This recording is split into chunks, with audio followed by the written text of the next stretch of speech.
from the rugged desert outside Yuma, Arizona. This is Outpost Outspoken. Outpost Outspoken is the official podcast of U.S. Army Yuma Proving Ground, which conducts natural environment testing of military equipment in Arizona, Alaska, and the tropics. Hello, I'm Mark Schauer. U.S. Navy veteran Robert Valencia worked in gold mining before joining his brother as a heavy equipment mechanic at YPG 5 years ago. These days, he and his brother support YPG's mission operating cranes that lift massive pieces of heavy equipment, oftentimes in remote, unimproved locations, on YPG's vast test ranges. Were you a heavy equipment mechanic before you joined the Navy? I was not. I actually I worked at a grocery store and did a little bit of retail stuff right out of high school. I joined the Navy right out of high school when I was 17, and then did my career in San Diego from there. And when you left active duty, you got into gold mining. I did. I originally left the Navy, not knowing the original reason I left the Navy was to pursue a career in helicopters. I wanted to be a pilot. I was looking into the Army, the Navy's and Army's Blue to Green program, where you're a Navy sailor, and I wanted to go to the Warrant Officer School and learn how to fly helicopters. I got all the approval for that through the Navy, with the exception of the Army on their requirements said that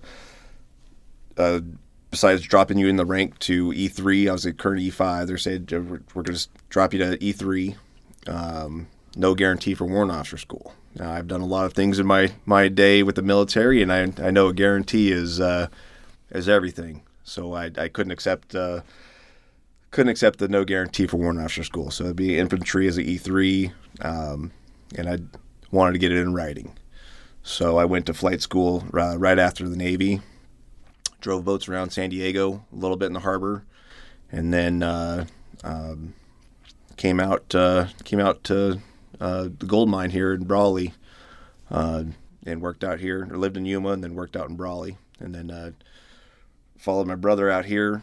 He got hired out here as a heavy equipment mechanic at 3490, and then I followed him out here, got hired on with Trax the same way, and we got picked up as crane operators.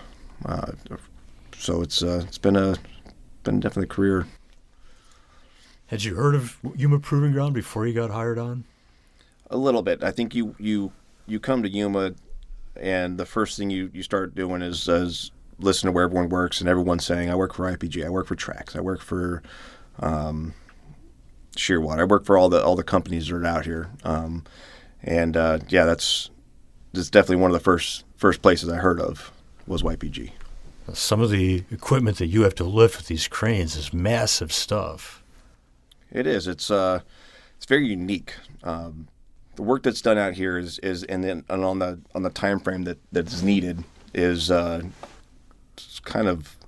little hectic as far as crane goes. Normally a crane set up on a job site for a week at a time. We're setting it up daily, several times a day. So trying to keep up with those test schedules, and then the locations they want the test set up at is very unique as far as cranes go. You don't often set a crane up on the beach, and that's kind of what we do out here. There might be dozens of miles away between test positions. Oh, absolutely. And you know as well as I do, YPG changes from one end to the other. You go from Kofa to Cibola, North Robbie is might as well be in a different state sometimes where you're setting up at. It might be very, very far off improved roads even. Correct. A lot of times going to our it's very unique. It's we can, like I said, we can go from setting up on LAF doing a simple lift for a test helicopter or something like that to NASA's dropping up at Robbie the same day. So kind of a unique aspect for us is what equipment do we need to get up there and to do one job, or multiple jobs using the same equipment. I think that's kind of a unique challenge for us a little bit. And it provides unique safety challenges, too, that you have to adhere to. Absolutely. It's I think the biggest thing for us is safety. Keeping everyone safe is number one, without a doubt. The management here is like no other I've seen, where they are without a doubt supportive, and basically take the lead and have no hesitation to step up and say, absolutely, we need to correct this, and this is great find, and just the support we get from them is unparalleled. As a veteran, do you get a sense of satisfaction that you're still contributing to the safety of warfighters? Absolutely. We look at a lot of the things we do, and being able to be part of helping that move downrange is highly satisfying to us. And getting to work with your brother must be pretty good too, huh? That's a bonus.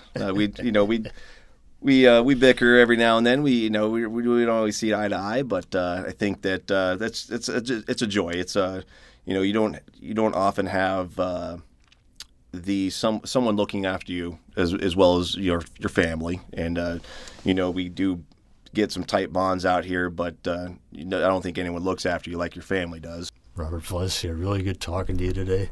Thank you. It was a pleasure. It was honor was mine.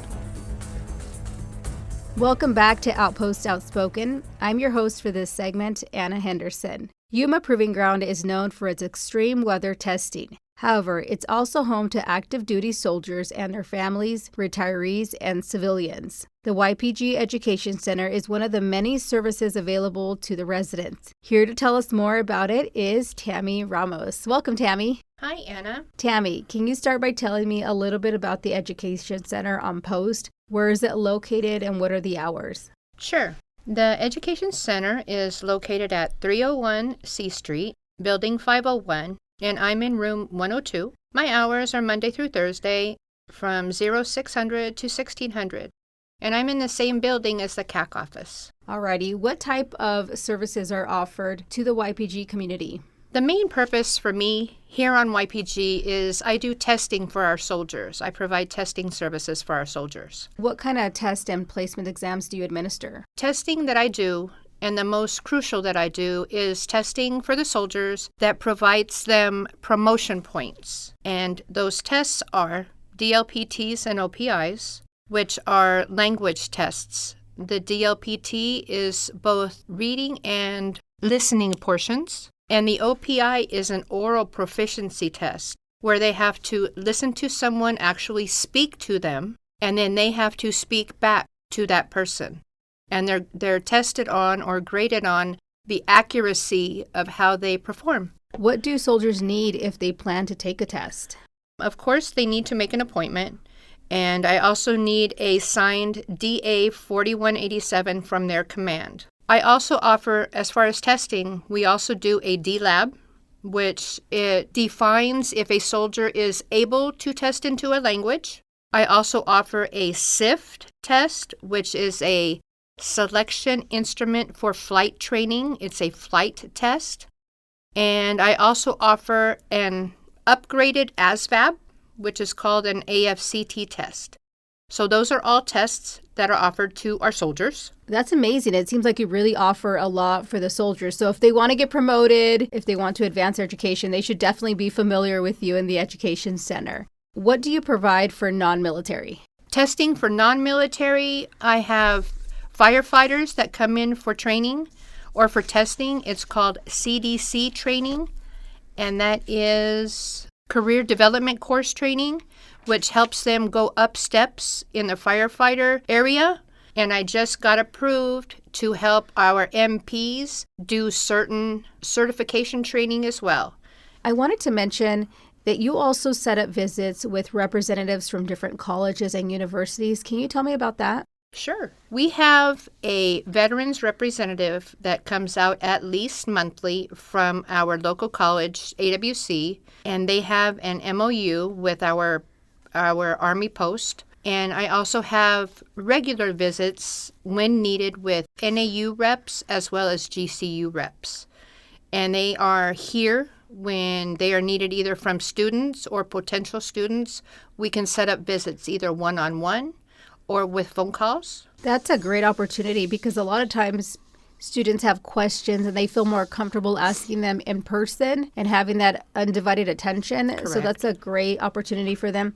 And again, I do want to mention that this information that we're providing about the different colleges is for purpose of informing the community. Any mention of a non-federal entity is not intended as an endorsement stated or implied by the DoD, the U.S. Army, or YPG. Again, we're just informing the community on what services you offer, and this is one of the many services. Is there anything else that you would like the community to know about the YPG Education Center? YPG is a spoke of the Fort Huachuca hub for education centers.